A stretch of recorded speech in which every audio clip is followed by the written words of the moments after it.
Dans 2 Timothée chapitre 3, je vais lire les 2 premiers versets, puis sauter, aller au 5e verset. Pendant que vous serez assis, je vais continuer avec ma lecture à divers endroits. Sache que dans les derniers jours, il y aura des temps difficiles, car les hommes seront égoïstes, amis de l'argent, des fanfarons, des hautains, blasphémateurs, des ingrats, des irréligieux. Verset 5. Ayant l'apparence de la piété, mais régnant ce qui en fait la force. Éloigne-toi de ces hommes-là. Veuillez vous asseoir pendant que je vais murmurer envers mon Dieu. Que Dieu bénisse quelqu'un. Nous venons de lire dans 2 Timothée chapitre 3. Nous avons tiré notre sujet ou notre thème au verset 5. Ayant l'apparence de la piété. Avoir l'apparence d'être pieux. Montrer aux gens qu'on est correct, juste par apparence, mais à l'intérieur autre chose. Alors pour pouvoir sauter, laissez-moi mettre un pas en arrière dans Jean 7. Verset 7, là où nous avons lu aussi hier. Je m'étais servi de la version français courant. La Bible dit, et on traduit, cessez de juger d'après les apparences. Quand on dit cesser, c'est-à-dire mettre fin. Parce qu'il y a des gens qui regardent les autres et ils se font un jugement sur eux. C'est comme j'étais en train de parler avec un ami aujourd'hui. Il était en train de me dire, tu connais tel frère? J'ai dit oui, je le connais. Il me dira, j'avais l'habitude de le voir poster sur ses statuts. Beaucoup de jeunes filles, bon week-end à telle, sœur telle, bon week-end à ceci. Mais quand je me faisais une illusion, je me disais, ce frère est dans une vie de désordre. Mais Dieu a fait qu'on puisse habiter ensemble dans les jours à venir. J'ai trouvé que c'est un péré qui craint les serres. Vous comprenez un peu les défauts qu'a les apparences jugées selon les apparences. Vous pouvez regarder quelqu'un. Vous lui traitez d'un païen alors qu'il n'est pas païen. Ou encore, vous pouvez traiter quelqu'un d'un chrétien alors que c'est un diable incarné. Parce qu'il n'y a pas que Dieu qui se fait chair. Même le diable se fait aussi chair. Mais comment le reconnaître? C'est lorsque son intérieur se manifeste. Et l'intérieur de tout un chacun se manifeste si souvent lors d'une épreuve. Je suis chrétien. Mais lorsqu'on te piétine, ton vrai toi lakini kweli kwako wewe mwenyewe, c'est ce qui va être manifeste. Ndio kile tutaona sasa. Amen, amen. Amina. Est-ce qu'on est ensemble? Eti tuko pamoja. Je vais prendre maintenant Matthieu 23. Tachukua Matthieu sura 23.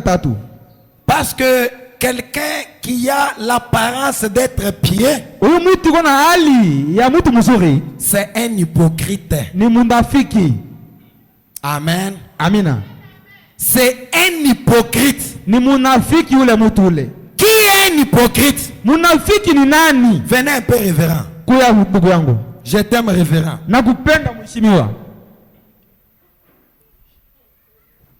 Vous avez vu ce que je vous ai fait? Mais vous avez vu, n'est-ce pas? C'est-à-dire lui, à me regarder ce que je lui dis, il pense que je l'aime. Mais derrière, qu'est-ce que j'ai fait? Est-ce que à vous, si je disais que j'aime les révérends, et d'après ce que vous avez vu, vous allez accepter?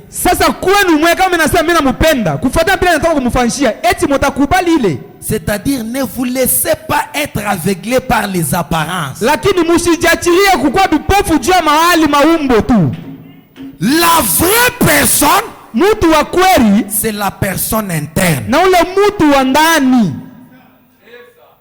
Suivez ce que Matthieu dira ici. C'est Jésus en train de reprocher les scribes et les pharisiens de son époque. Au verset 25, Matthieu 23. Malheur à vous, scribes et pharisiens hypocrites. Parce que vous nettoyez les dehors de la coupe du plat. Alléluia. Amina. Mais qu'au-dedans, ils sont pleins de rapines et d'intempérance. Est-ce que vous pouvez dire amen 2 fois si ça ne vous dérange? Ils nettoient les dehors. Vous voyez les dehors, ça paraît propre, mais intérieurement la saleté. Un chrétien intempérant, un chrétien incapable de pardonner, un chrétien plein de haine. Mais quand vous le regardez, il est très propre. Il porte la cravate. Il porte des habits non collants. Mais dedans, la haine incarnée, incapable de pardonner. Il m'a fait. Jusqu'à quand? À l'intérieur la saleté, mais au dehors propre.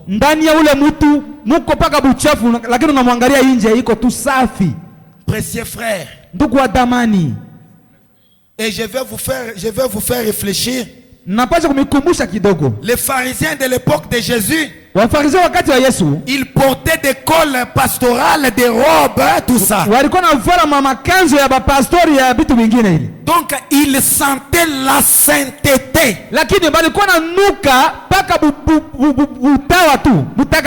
Mais par apparence.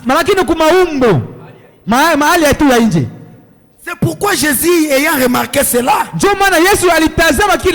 leur dit, vous êtes des hypocrites.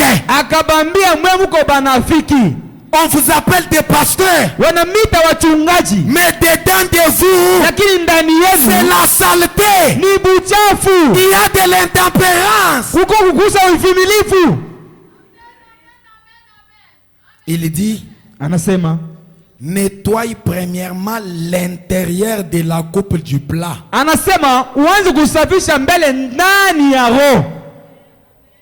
afin que l'extérieur aussi devienne net. Pour ceux qui ont grandi à la campagne ou qui ont vécu là-bas, vous allez constater il y a des nourritures qu'on prépare avec des bois. On met 3 briques.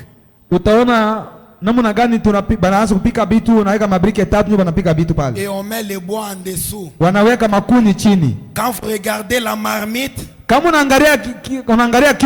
alléluia, amina, la marmite est toute sale. Mais à l'intérieur, il y a de la viande. Donc l'apparence ne reflète pas ce qui est à l'intérieur. Vous pouvez regarder la marmite, elle est sale, elle est sale. Mais dedans, la vraie nourriture. C'est pourquoi notre Dieu ne regarde même pas nos apparences quand il est venu nous chercher. Si Dieu regardait à nos apparences, que devraient faire ceux qui ont des visages à problème?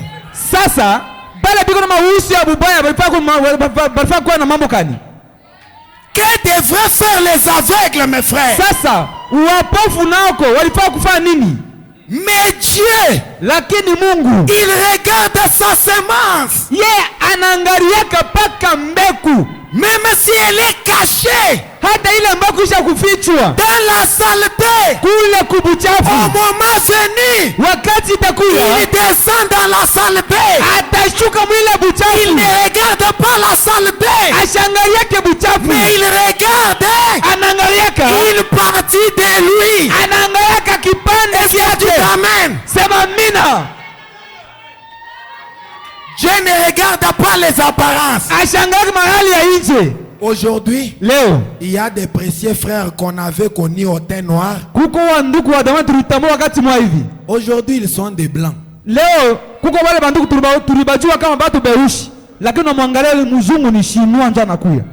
Ils ont utilisé des produits pour changer la peau.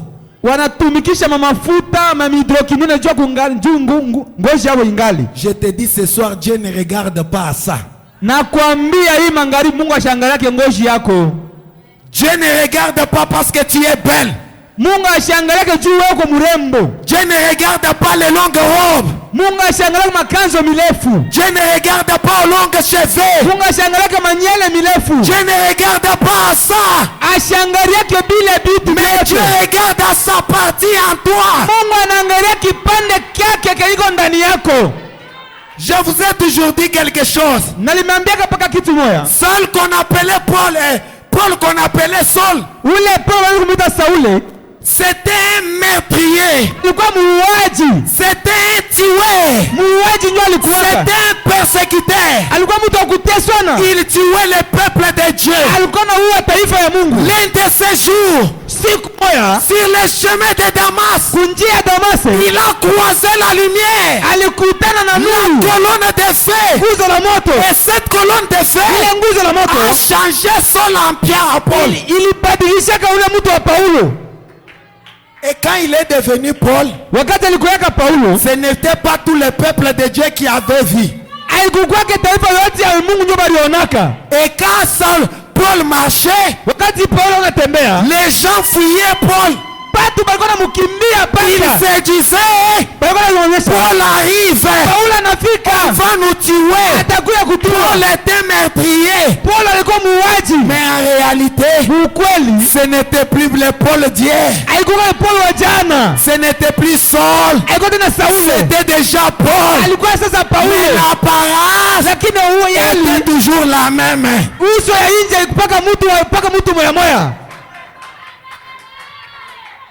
La même personne. Pas deux personnes différentes. Tu avais la fumée hier. Tu peux la voir aujourd'hui.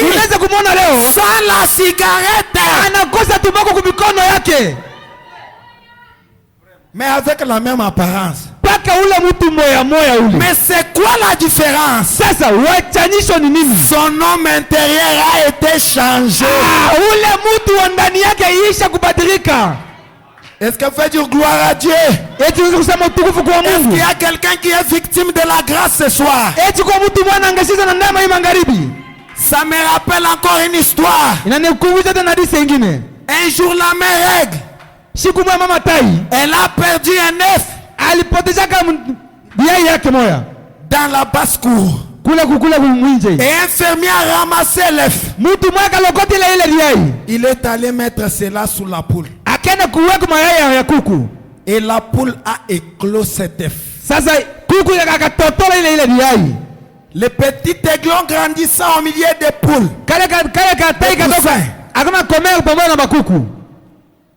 Les poussins. Bon, lui, l'aiglon se confondait au poussin vu l'environnement.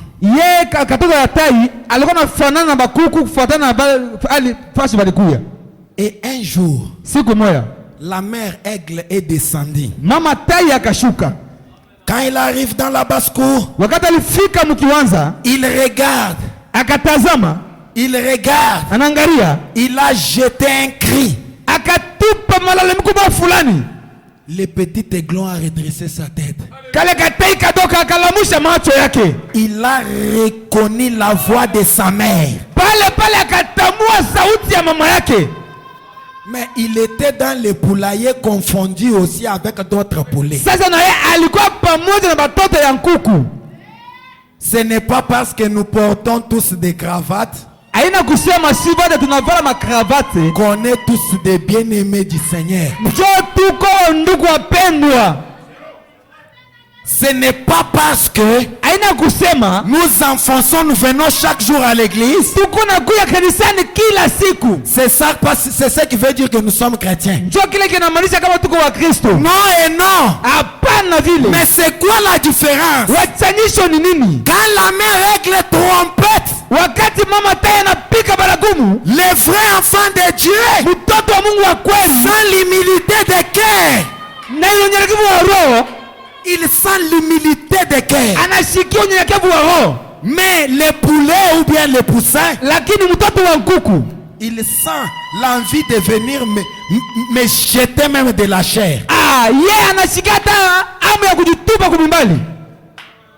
Amen, amen. Amina. Pharisien avec. Nettoie premièrement l'intérieur de la coupe. Les fonds de teint, la poudre. Nettoie premièrement l'intérieur. Tu es joli, on ne refuse pas. Mais c'est quoi à ton intérieur là? Quel est l'état de ton âme?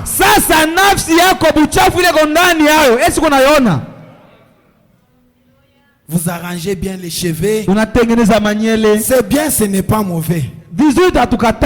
Mais dedans de toi là, il y a quoi?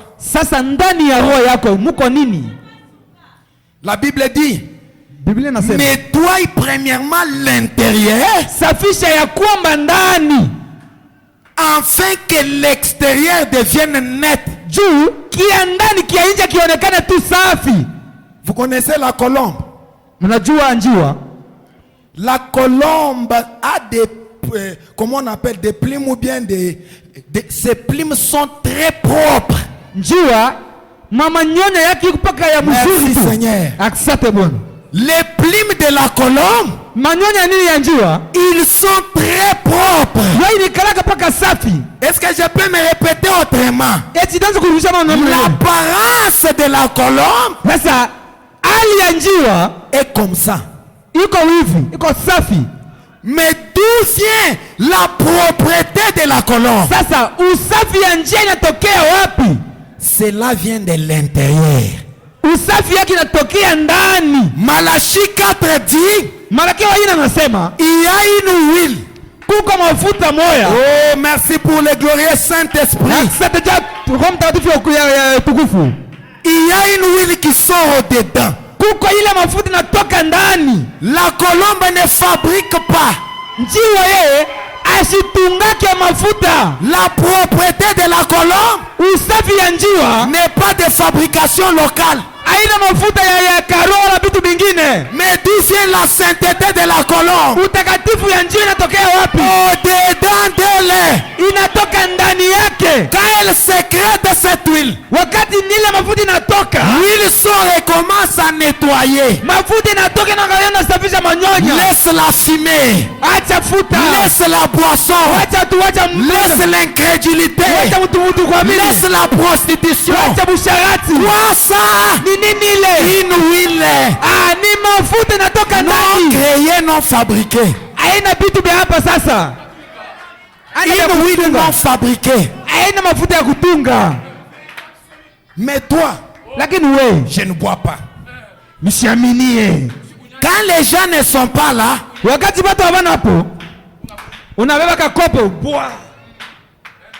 Un hypocrite, munafiki, nettoie d'abord de l'intérieur de ton plat. Safisha mbele ndani yako. Et vous savez quelle est cette huile? Munajua ile mafuta ni nini? L'huile dont je parle, ile mafuta mnasemea, c'est le Saint-Esprit de Dieu. Ni Roho Mtakatifu ya Mungu. Le Zoé. Ile Zoé. La vie de Dieu. Ile uzima wa Mungu. La sainteté du Père. Utakatifu ya Baba. Mais c'est manifestant dans moi. Lakini inajonesha ndani yangu. Zoé. Zoé. C'est la vie de Dieu. Ni uzima wa Mungu. Donc, manake, si Dieu ne fume pas, kama Mungu asifutake, moi aussi je ne fume pas. Na mimi nako sitafuta. Mais seulement je ne laisse pas fumer par mes forces. Lakini siache tumbako kwa nguvu yangu. Sinon pas. Bali vile, quand mon pasteur sera absent, wakati mchungaji wangu hapo, je vais fumer même dans la toilette. Nitaiba tumbako hata kule kuwese. Il y a des gens qui fument. Kuko batu benafuta. Quand il voit même un huissier, même un frère, wakati anaona msaidizi wala nduku, il met dans la poche. Anaweka kwa mifuko yake. Nous croyons dans un Dieu de confusion. Sie tunaamini ule Mungu anavuruga mambo. Un jour il va te confondre. Siku moja atakuvuruga. On connaît un pasteur au Kasai. Tunatambua mchungaji mmoja kwa Kasai. On disait toujours les pasteurs ici prennent l'alcool. Tunasema kila siku huyu mchungaji kuna kunywa pombe. Non, moi je ne prends pas l'alcool. Mimi sikunywa pombe. Une sœur voit en vision les pasteurs en train de boire. Pasteur, tu bois? Non. Dada mwa kaona mtoto wala kumukula kuona pasteur na iko na kunywa pombe, anasema hapana, mimi sikunywa. Quand il est à la chair et que l'interprète s'approche, wakati kwa mwimbali kama mtafsiri na chofa, il dit pousse là-bas, l'onction est forte, il faut pousser. Anamwambia chofa kule, sogea kule, upako yangu iko ya nguvu. L'odeur de l'alcool, il craint qu'on entende cela. Alikuwa anaogopa ule interprète asisikie harufu ya tu ya. Mais c'est Dieu de la confusion. Mungu kuvurunga mambo. Un jour il est allé, il a bu, ça lui a dépassé. Il a bu, ça lui a dépassé. Siku moja akenda akakunywa akatamusha na kipimo. Et il est dormi au bord de la route. Akalala mubarabani. Ses croyants sont venus sa femme est venue la prendre là-bas. Mke wake akakuja kumchukua kule. Elle l'a amené dans la chambre. Akampeleka kule kuchumba. Elle est allée en vitesse à l'église. Akenda mbio mkanisa. Oh cher Jack, cher huissier, venez prier pour mon mari. Washemashi wasaidizi mkuwe muombe bwana yangu. Il n'est pas en bon état, venez. La femme ashina mwali ya mzuri. Bibi yake asiko najua kama ni mbulevi. On entre dans la chambre par les gens pour prier. Wakaingia mchuma bale bashemashi batu ba heshima. Chilobowe, Joukawe. On chante pour prier, le pasteur fait. Bashemashi ba wisia banaingia juu ya kuombea kama pasteur mgonjwa. Kumbe ni alipitisha bulevi. On a un Dieu qui expose les choses cachées. Tuko na ule Mungu anatosheka vitu vya usiku vionekane mjua. Ça ne sert à rien de faire l'hypocrisie. Aimanishe kitu kujificha. Alléluia. Amina. Si tu n'as pas la vie de Dieu, kama hauyakuwa na kipande kia Mungu, il y a un Dieu qui accorde la sainteté. Kuko Mungu moya analetaka utakaso. Mais tu fais mal en nous cachant cela. Sasa wewe montrant autre chose. Uko nafanya makosa hapa kuficha mafichama. Tu fais mal en nous montrant autre chose mais dedans autre. Uko unajikosea kutonesha hali nyingine. Fanya mambo ya kupeupe tuone ndio tukusaidie. Qui a dit que tout le monde est devenu saint sans passer par la saleté? Nani alikwambia kama kila mtu alikuwa mtakatifu bila kupita uchafu?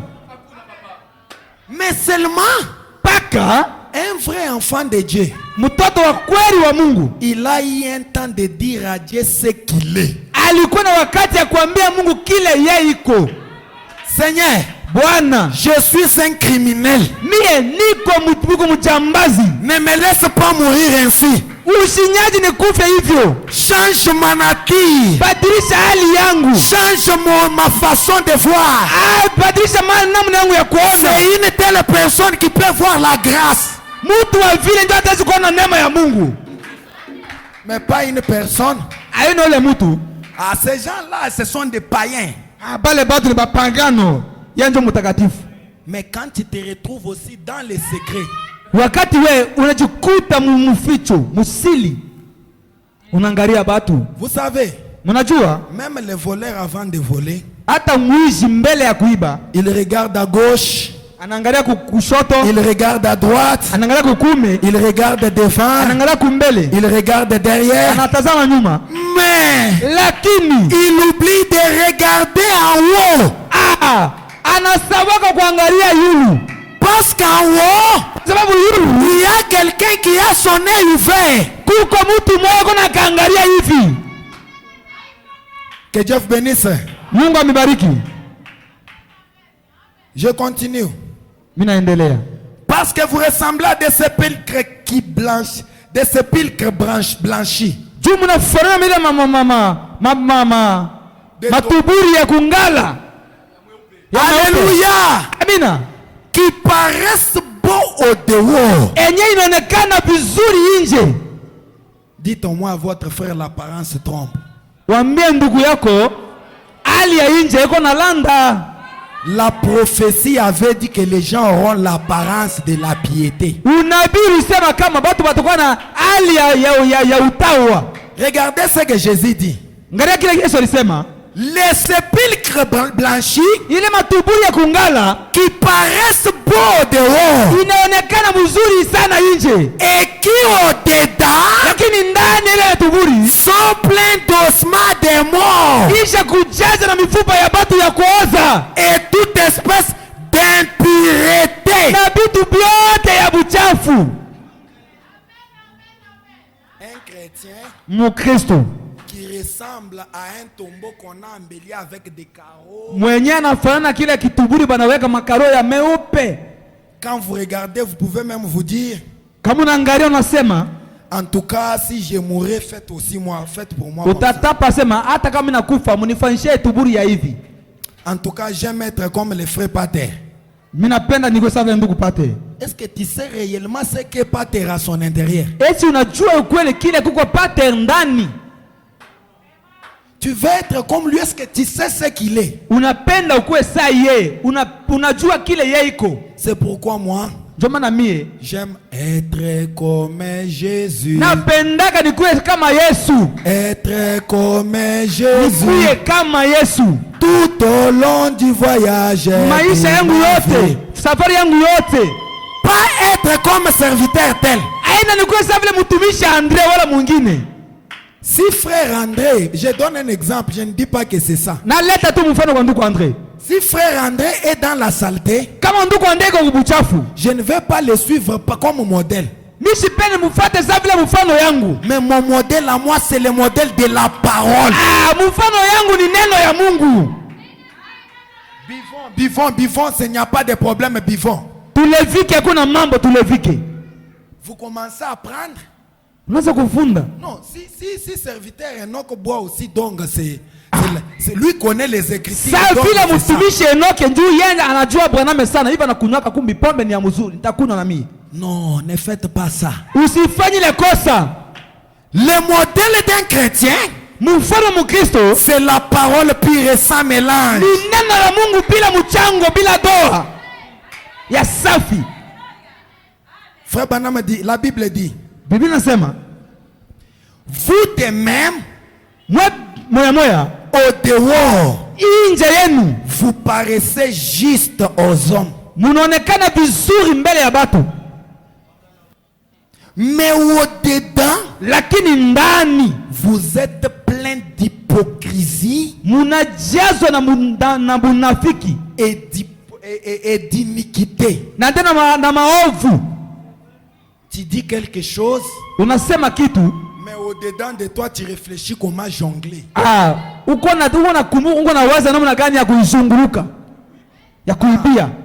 Tu dis à quelqu'un autre chose de ta bouche, mais intérieurement c'est autre chose. Unaambia mtu kitu mkinywa yako, lakini ndani uko na waza vitu vingine. Écoutez les commentaires que fait mon prophète, les hommes qui sont maintenant en prison. Shikia matafsiri na nabii wangu analeta 275. Bale batakatifu mbeko Mwingereza 275. Le ministère de Jésus. Huduma ya Yesu, quand il guérissait les malades, il était émerveillé. Oh, ce jeune prophète de Galilée. Quand il guérissait les malades, il était beaucoup aimé. On acclamait pour lui, derrière lui. Ah, ce jeune prophète de Galilée. Eh bien, il fait voir les aveugles. Il a même ressuscité les morts. Nous en avons 3 cas. 276. Mais un jour, il se tourna et dit, race de vipères, vous nettoyez les dehors du plat. Vous avez l'apparence de saints, mais au-dedans de vous, vous n'êtes rien d'autre qu'un tas de serpents.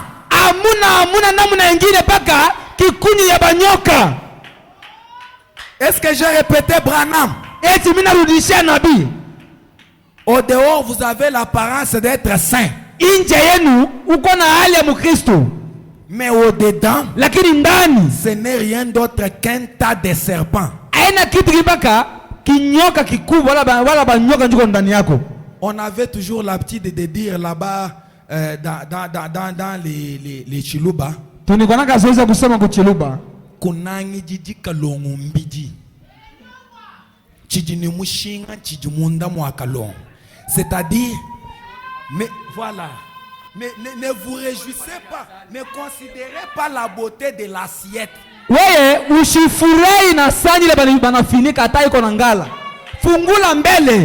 peut te donner une bonne assiette, mais à l'intérieur tu trouves même une arachide. Banakuletea kisani kikubwa kia hivi kia kungala kia mzuri, banakile banaweka tu kakaranga moja njiko ndani.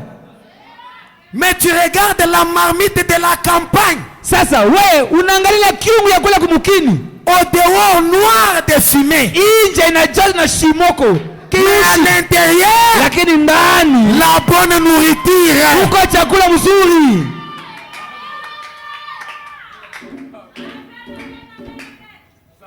C'est pourquoi, quand vous cherchez à arranger l'extérieur, commencez d'abord par l'intérieur. Je lis dans l'âge de l'église de Sardes. Point 62, mon prophète raconte une très belle histoire. Ce n'est pas une histoire, c'est une vision. Et quand c'est une vision, c'est la parole de Dieu.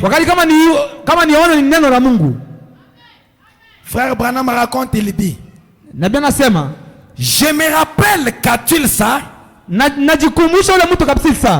l'Oklahoma, j'étais... Wow! Je me suis retrouvé dans une confusion terrible là-bas. Ces dénominations commençaient à s'agiter là-bas. J'étais assis dans ce bâtiment un jour. Et j'ai eu une vision. J'ai vu un tout petit et joli chaton.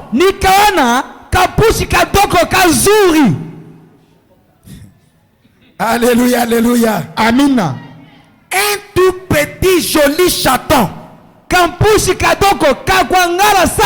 Comment était l'apparence de ce chaton? Un joli chaton. Ça donnait à désirer. N'oubliez pas que c'est une vision, il raconte. Et c'était un petit compagnon des plus mignons. Et je me suis avancé là. Et moi j'ai peur du chat. Je me suis approché. Et j'ai commencé à les caresser. Frère Branham me dit, il faisait peur. Non, vous savez comment les bruits que font les chats. Si vous êtes peut-être sur les lits et qu'il montait, il dort près de vous, vous allez suivre. C'est comme quelque chose qui fait.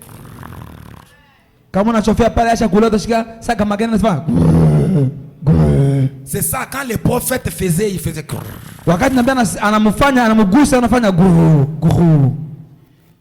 Il faisait cela. Vous savez comment ils font cela, un bruit bizarre. Et je les caressais, je l'éliminais. Il répondait. Je l'éliminais.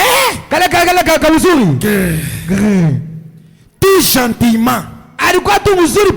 Et j'ai regardé derrière son coussin. Il était écrit chaton pentecôtiste. Je me suis dit c'était eh bien ça c'est étrange. Ça doit être une vision.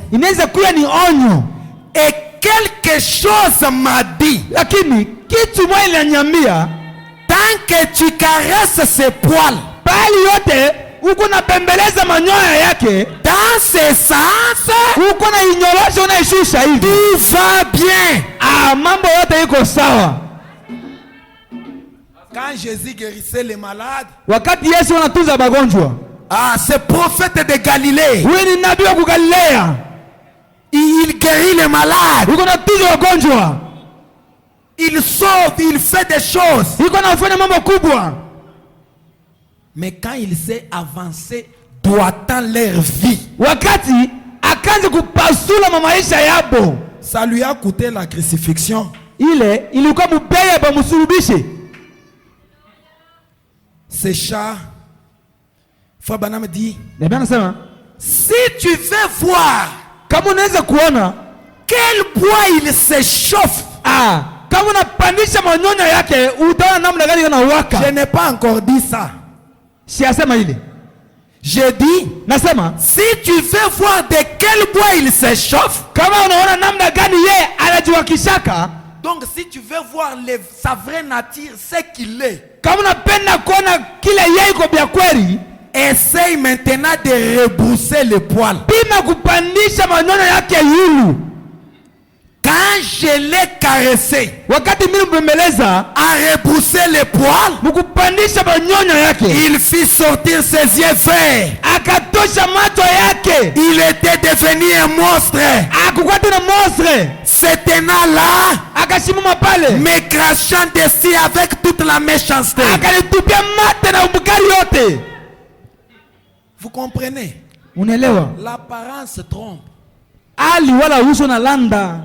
Ce chat-là était très doux. Comme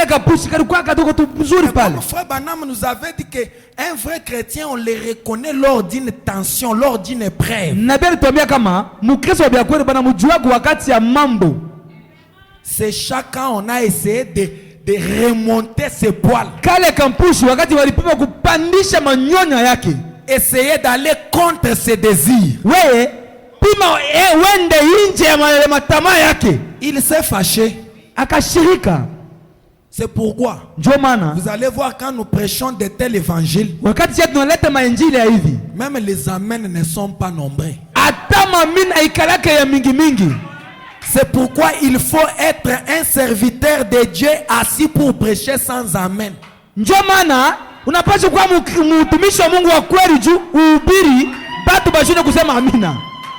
Parce qu'en principe, on ne prêche pas pour avoir la popularité. On ne prêche pas pour être aimé ou pour être connu. Mais on prêche pour sauver une âme de Dieu. On ne va pas dorloter tout le monde. Au risque qu'une âme aille en enfer à cause de toi qui aimes entendre de belles choses.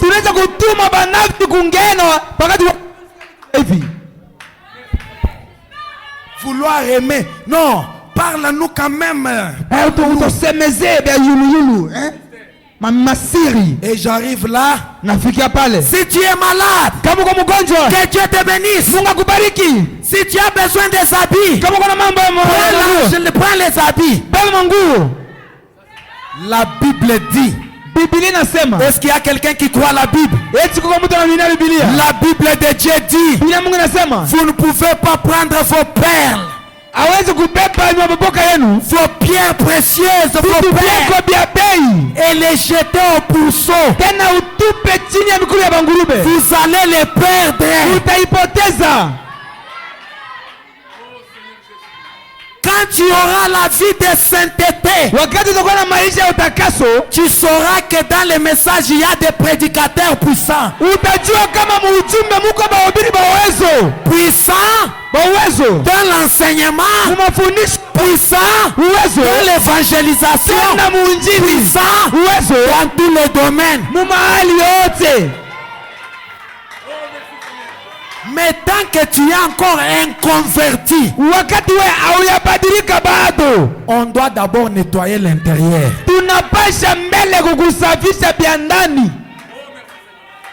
Moi, Mimi, je suis de la lignée de mes grands frères dans la Bible. Je suis de la famille d'Élie le prophète. Même s'il faut donner ma tête à couper, je ne ferai jamais le compromis avec la parole. Quand la parole dit que c'est mauvais, c'est mauvais.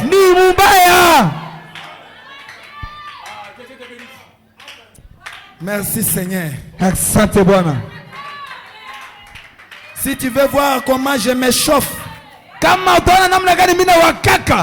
va un peu contre mes envies. Oh, merci Seigneur. Et toi, comment tu réagis souvent quand on te reproche dans une erreur? Est-ce que tu acceptes souvent avec humilité pour t'amender, ou bien tu as toujours à dire?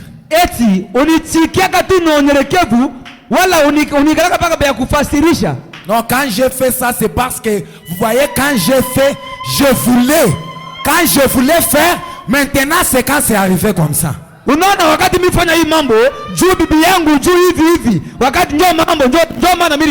moi j'ai passé. Ce n'est pas que j'ai quitté chez moi. J'ai passé, on m'a appelé. Quand on te trouve dans l'erreur, arrange cela, accepte, va de l'avant.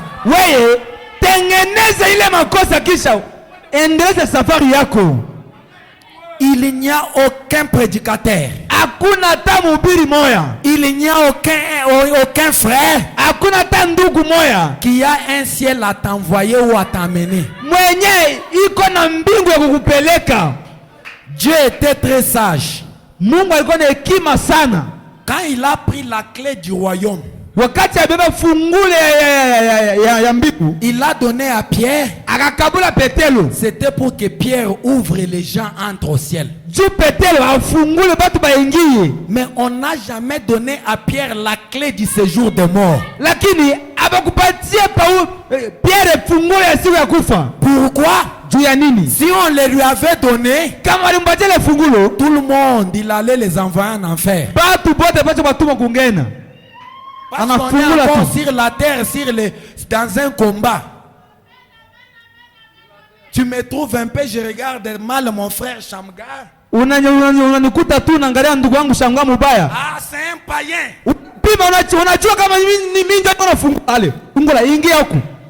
Il ira en enfer. Mais Dieu a pris la clé du royaume. Il l'a donné à l'homme pour qu'à partir de l'homme on envoie les gens au ciel. Et il n'y a pas autre moyen que ce que je fais ici. C'est ça le ciel. Je gagne vraiment le temps. Hébreux chapitre 2, 197. Deuxième partie. Fabana me dit, tout esprit chrétien exalte Jésus.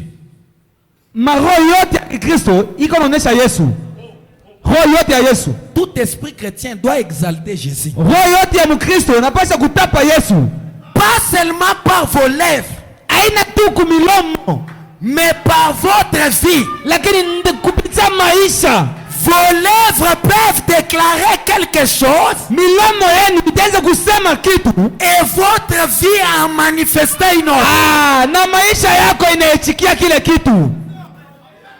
Branham dit, si vous faites cela, vous savez ce que c'est. C'est de l'hypocrisie.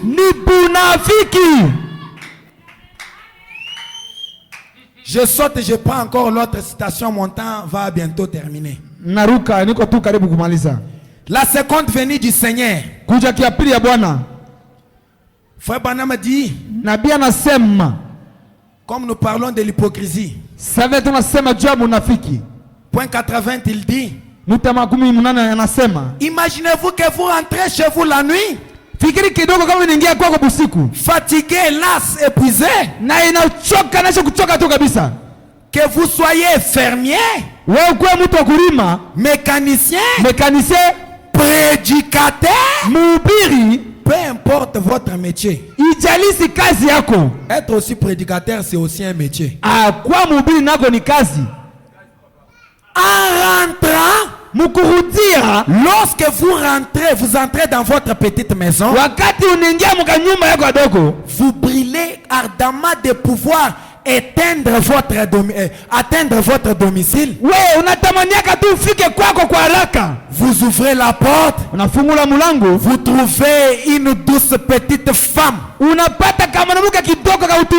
qui vous accueille. Elle est toute jolie. Nous parlons de l'apparence.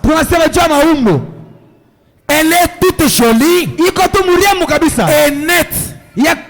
Elle s'approche de vous et vous donne un baiser sur la joue et dit, papa, comme tu es fatigué. Elle vous fait asseoir sur une chaise et elle s'assied sur vos genoux. Elle passe ses bras autour de vous et vous caresse. Alors vous avez l'impression que vous n'êtes plus fatigué que tout. Quelque chose vous réconforte.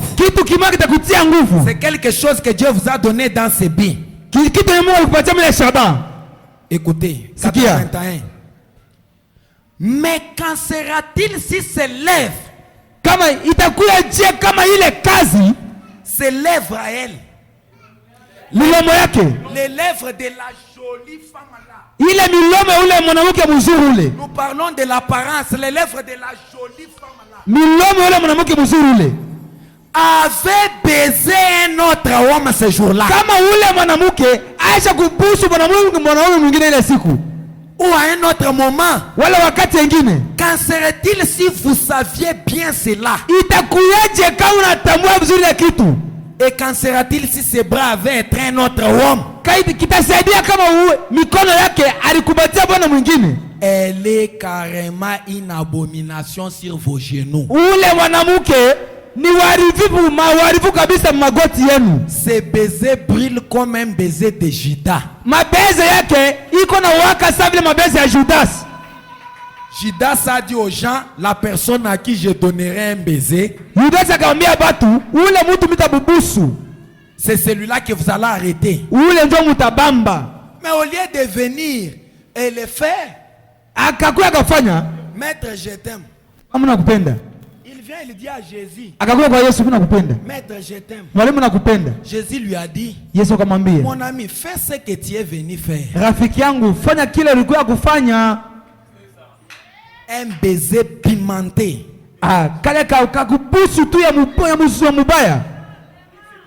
Donc vous dites aux lèvres, je t'aime, Seigneur. Mais après tu flirtes avec le monde. C'est un baiser pimenté. Et c'est l'hypocrisie.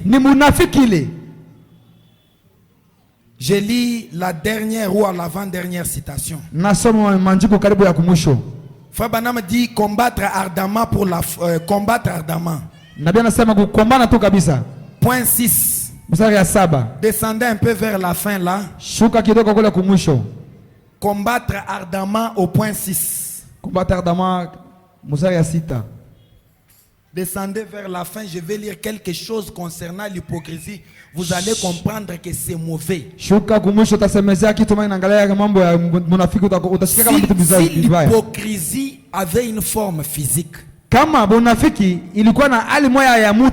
j'allais m'entraîner, même s'il allait faire du karaté, j'allais le faire pour venir bousculer l'hypocrisie.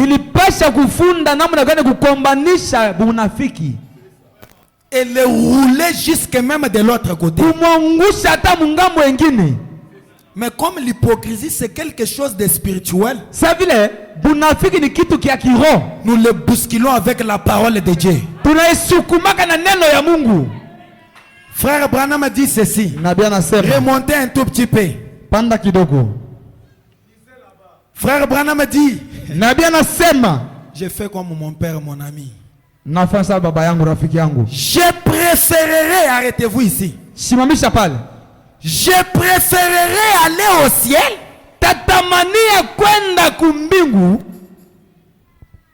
et me tenir dans la présence de Dieu pour être jugé comme un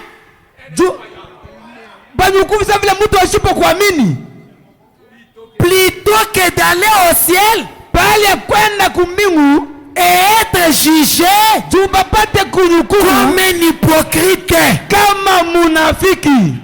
Soit ce que tu es au-dedans. Dans Apocalypse, il est dit que celui qui est souillé, qu'il s'essuie davantage. Là où tu buvais une cigarette, ajoute même ce soir.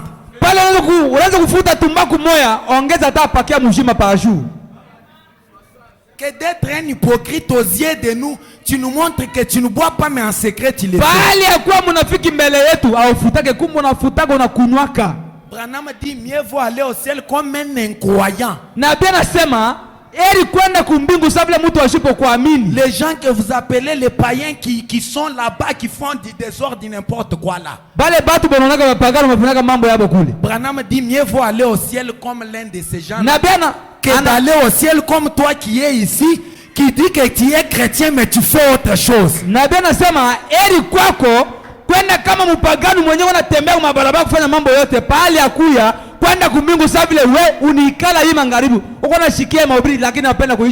Combien même ici? Frère Branham dit, je préférerais courir les risques d'être contre lui. Donc je peux courir les risques d'être contre Dieu plutôt Plutôt que d'être un prétentieux, nous sommes des chrétiens.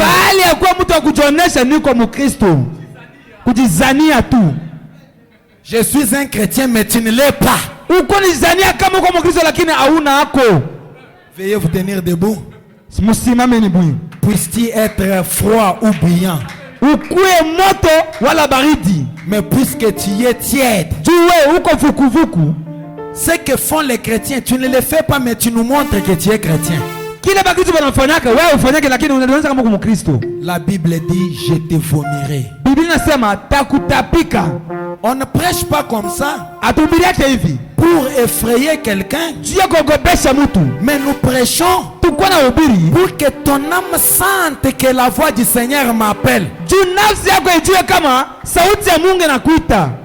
Les choses que vous voyez sont passagères. Les gens qui vous acclament aujourd'hui, demain ils te diront que ton âme repose en paix. Mais quand tu seras seul, si dans le secret tu avais un ami fidèle, le Seigneur Jésus, il t'accompagnera, il te tiendra par la main, il t'amènera de l'autre côté du Jourdain. Qu'on nous donne un cantique, nous allons prier.